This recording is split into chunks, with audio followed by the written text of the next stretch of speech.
तर अशोक खरात प्रकरण अत्यंत गंभीर असून खरातचा भांडाफोड आम्हीच केला अशी प्रतिक्रिया मुख्यमंत्री देवेंद्र फडणवीसांनी दिली आहे। या प्रकरणातील दोषींवर कठोर कारवाई करणार असंही त्यांनी म्हटलंय।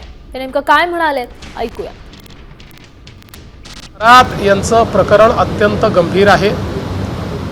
ते आम्ही इंटेलिजन्सच्या आधारावर आम्हीच त्याचा भांडाफोड केलेला।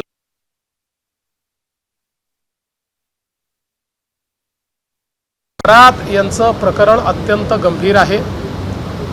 ते आम्ही इंटेलिजन्सच्या आधारावर आम्हीच त्याचा भांडाफोड केलेला आहे। या संपूर्ण प्रकरणाची अत्यंत वरिष्ठ स्तरावर मॉनिटरिंग होते आहे।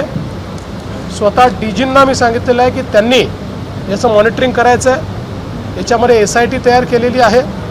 नाशिक सीपी आणि एसआयटी मिळून या ठिकाणी हे काम पूर्ण करता आहेत आणि मला असं वाटतं की या संदर्भात कुठल्याही परिस्थितीत कोणालाही स्पेअर केलं जाणार नाही।